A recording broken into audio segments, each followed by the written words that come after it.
Greetings, ladies and gents, and welcome to State's Narration, the web series The Nature of Predators Book 2. If you're new to the series, there is a playlist listed down below in the description, and as always, I hope that you enjoy. Chapter 32. Memory Transcription Subject Taylor Trench, Human Colonist. Date Standardized Human Time, June 25th, 2160. The next generation of humans were a third of the way through development and ectogenesis.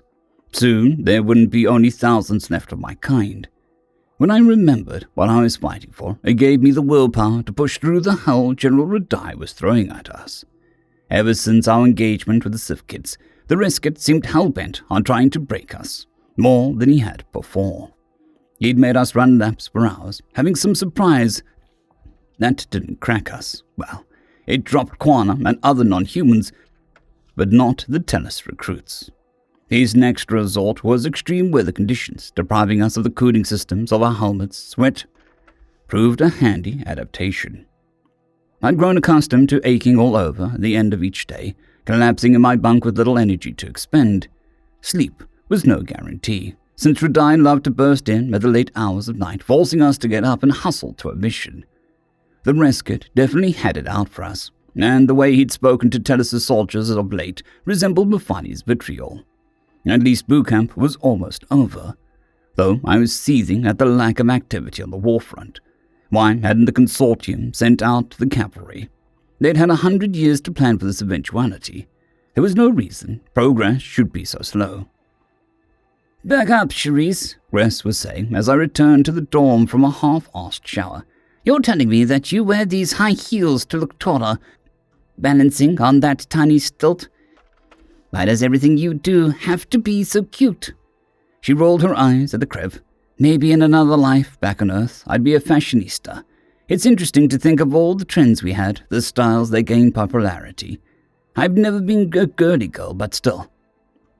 I want the experience of just wandering one of those retro malls and shopping for the hell of it. Carefree, like we were before aliens." "Then we should set up one of these malls. I mean, I myself prefer online shopping, but—" "What do you shop for, Grass?" I interjected. "Obercombs." "I only asked to brush your hair once. You're the one who grew it out and tempted me." Connor's head snapped towards us. "Grass forgets that you're a sapient being yet again. He treats you like you're some cute thing without your own wants and desires." "All I did was ask, Quana. Taylor turned me down, so I dropped it. I can't help that his face screams adorable. That doesn't mean I don't know he's sapient." "Where did your daughter get the idea to beg to keep him?" "I should have never told you about that," I scoffed. "Lecker is a child. It was unbelievable, but a little humorous." Gress slumped his shoulders. "I was horrified when she said that. She doesn't understand what she's asking." "Taylor wouldn't make a good pet. He's too temperamental," Charisse commented. "Exactly," I declared, grinning. "See, everyone knows that." "You weren't supposed to agree with that." "Well, I did. And Quantum, you can feck back off to wherever you were doing before you butted into our conversation." The Jaslip pinned her ears back and bared her teeth. "You already make a great pet, and you don't even see it." Yeah, heard. So, Gress, back to your shopping habits. What do you even do for fun, other than raising obers or lecker?" Connor angled an ear towards the conversation. "He watches Jaslip kids die." Gress drew a shuddering breath, but he ignored her. "Well, I used to do improv classes before I got married. That was how I met my wife, Nevi. I always had a knack for getting into character on the spot. Knowing what I know now, maybe I've gone into theater. I got a lead role in most school plays I auditioned for." "You were a theater kid. You know what? I can see that," Charisse commented. "I'm picturing you doing a really dramatic reading of Hamlet right about now," I offered. Gress leapt towards me, jabbing a claw in my face. "Get thee to a nunnery," I snickered. Someone's been reading the Bard's works in his spare time. "How about no?" "That's not your line, Ophelia. Try again." "I think that Hamlet had more to say before Ophelia talked, Grassy boy. Go brush up your reading." "The only thing I intend to brush up is you. Get over here." The Krev pulled an Obercomb out of his bag without looking back and extended it towards me. I leapt away, holding out a hand to swat it away. The brush clattered to the ground, but that didn't stop Gress. I yelped as the comms initiate chased after me and grabbed at the underside of my upper arm with his claws. The green-scaled mammal's machinations proved devious, lightly prodding and scratching the ticklish area. Involuntary laughter took over as I jerked my arm away from the persistent fiend. It was difficult to breathe through the hysterics. Unrelenting, he tried to poke at my sides next, but I managed to fend off his plans. "What are you doing?" I protested. Chris paused for a moment. "Primates played through tickling. Your laughing fit betrayed that humans do as well." "You can't just do that." "I can, and I did. What are you going to do about it?" I lunged towards the floor, swiping the overcomb. Rather than resisting, Gress issued a happy sigh as I scratched his spine. This dark blue tongue flitted out of his mouth with contentment. That move hadn't produced the intended results. What an irritating creature he was. He'd probably ask me to do it again.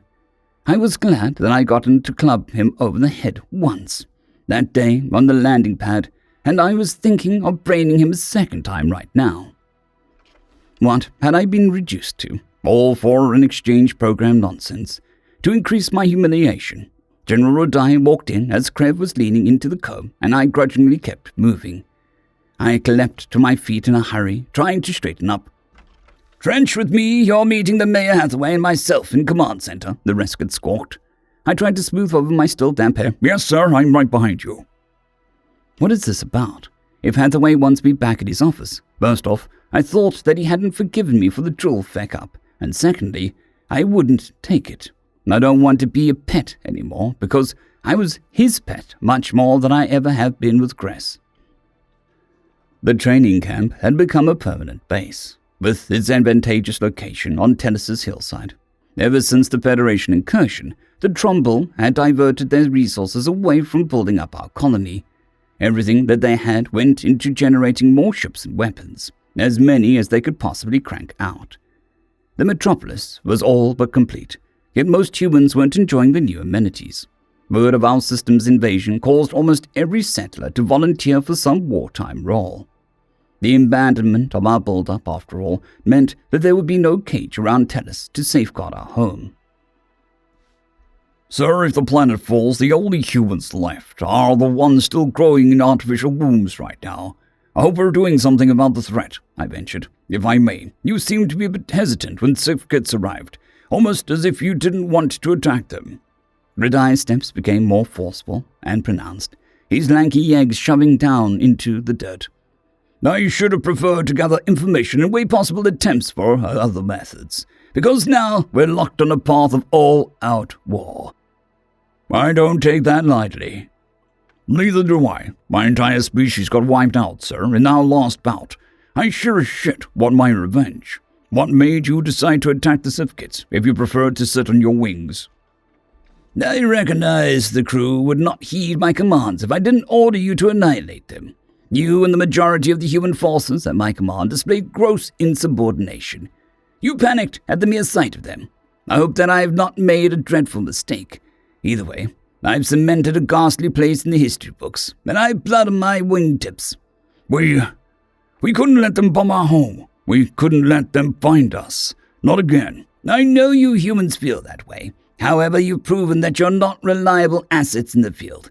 Too obstinate, too headstrong. While your close-quarters combat skills are excellent, I can't justify trusting you to the command of any non-human officer. This is why I've been testing you by the elements. Because the only way you'll see direct action is if electronics go down." "But, sir—" "Silence! Humans being briefed on our plans is a courtesy. You're only here because you're the liaison from Avor. You wanted this war, Trench, so let me fucking win it. Drones are more efficient than you could ever dream of being." I held my tongue as Redai stormed into his command center. I had to jog to keep up with the 9-foot-tall avian's lengthy strides. A holographic star map was projected from a large display, not dissimilar from those Terrans once had at the center of our bridges. It seemed to be a full display of a 1,000-light-year bubble composing Federation space, with all known systems highlighted. Mayor Hathaway, riding a resurgence in popularity with the drastic improvement Tellus had seen, barely acknowledged me. He rebranded himself under the motto of a new era of workers' rights, though he didn't deserve the credit he'd received from that. I resented having been his fall guy and kissing the ring for so long. The mayor stroked his graying beard and thought, "We need to reassure the populace of Tennis that they are safe, and that we have everything under control. The last thing we need is unrest. The citizenry is too fickle. How do you suggest we go about this, General?" "Management of the colonists is your domain. I'm here to relay the consortium's plan for the initial phase of the war, since you're a member state," Redeye responded. "Our plan is to utilize a decapitation strike. We're sending an overwhelming drone force against the whole world of each of the enemy's founders, the Fossil and the Kolshians. We take down the peak of the Federation's power." "Only 2 targets. What about the other 300 worlds?" I blurted. Irritation flashed in the Risket's eyes. 3 targets, swarmed by 150,000 ships each. We do want to leave a significant bulk of our forces here to protect the consortium worlds in case they come looking for us. Aren't you the one who is so focused on protecting Tennis?" "Yes, sir, that is sensible. Who was the 3rd target you mentioned?" "Nishtal, the Crocatal world." Redeye's words brought gleefulness to my brain at the thought of the birds who'd eliminated us getting their just desserts. "An old powerful member that spearheaded the extermination fleet. Has one of the most anti-predator functions. They must be crushed to break their Federation's will." "I love your plan. It's great." Mayor Hathaway heaved a sigh. "Let the grown-ups speak, Taylor. General, I am certain that last target will buy us some political leeway. But how will we maintain contact with these vessels, so that we can know the results, or touch base in case they need an update to the directives?" "Our drones will be out of range of our FTL comms network," the Risket replied. "We'll try to drop buoys discreetly behind us, though each departure from subspace risks detection and leaves traces of our tech that they could find. It also is just about out a soft target that could be neutralized. In range of their primary systems, we're better off tapping into their infrastructure." "Then it's possible that we'll lose contact with the drones for large chunks of time?" "That is correct. If they can't uplink with us after the battle, they're slated to make several attempts by doubling back. The footage of their battle and any intelligence gained is invaluable.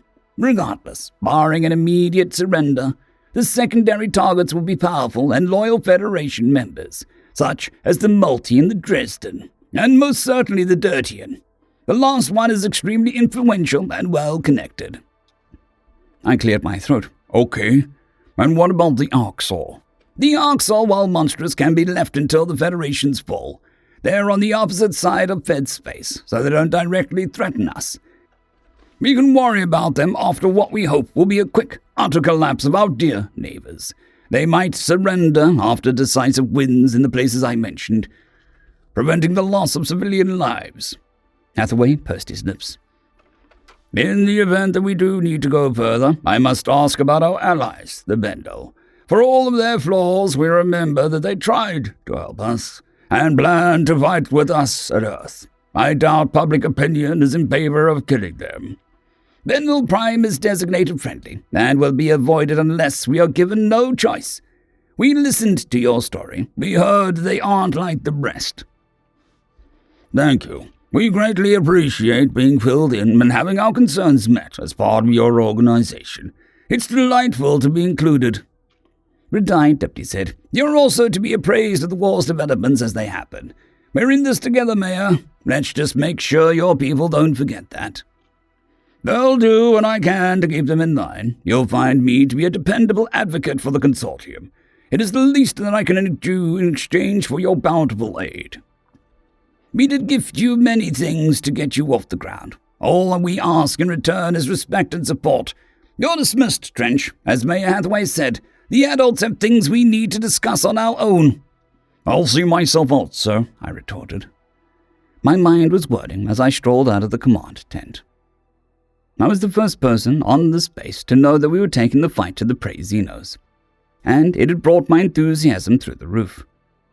Humanity wouldn't have to fear the Federation coming after us if we ended their threat.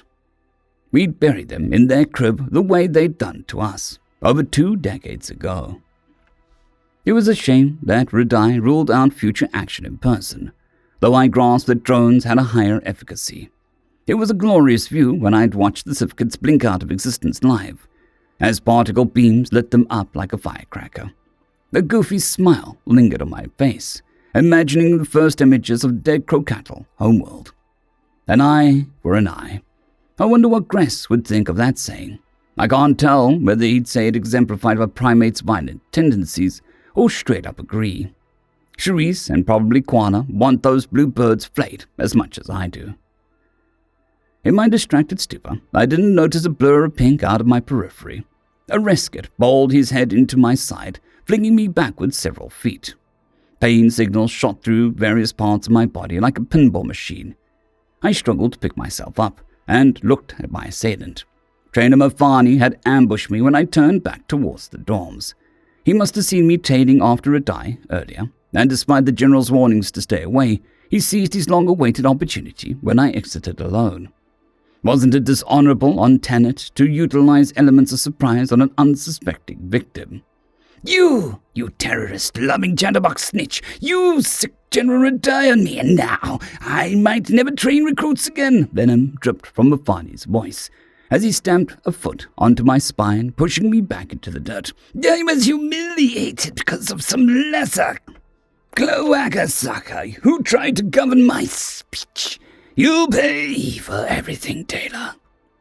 I struggled to breathe with the weight pressing down on me. It's over. I don't want to quarrel with you. It's not about what you want, primate. I want you dead for what you've done to me, and I have no moral qualms about fighting dirty with anyone who sides with terrorists. That someone isn't me, so stop, please. You've made your point. I'm a refugee from a dead world. You don't want to kill anyone from an endangered species. You can't. What happens if Radai finds out about this? Radai is preoccupied. He is not here to save you this time. I'm going to tie you up, leave you out in the desert that I hear you wanted to explore, to bake in the sun. I hear you craved on your face so badly. I'll put a beacon on you so that you are found in a few days, and they see the pitiful way you died.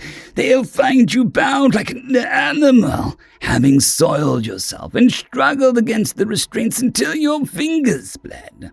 When you hallucinate for a drop of water, I hope you think of me. That's sadistic. I don't want to die, please. I'll do whatever you want. I'm going to inject you with a paralytic, so you won't be able to struggle or talk until it's too late. Enjoy being locked in your own mind, Taylor Trench. Mafani jammed a needle into my neck while I tried to scream for help. Unfortunately, I couldn't generate much noise with his weight pressing onto my lungs. As my mind remained conscious, my body refused to obey my commands within minutes. I found myself wishing that Gress was here to save me, to play the role of hostage negotiator as he'd done in the past. However, as the twisted rescue trainer began carting me towards a tucked-away vehicle, there was no one around to save me. I'd made plenty of mistakes over my lifetime, but I didn't deserve to die like this. Terror plagued my mind as I was hurled into the back of the truck and rope was coiled tightly around my limbs.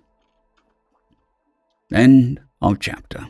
I would like to thank our T5 members and patrons, Casper Arnholtz, John Creighton, Vidmori, 050, Dragzoon W.R.E, and Elijah Silvercross. Thank you very much.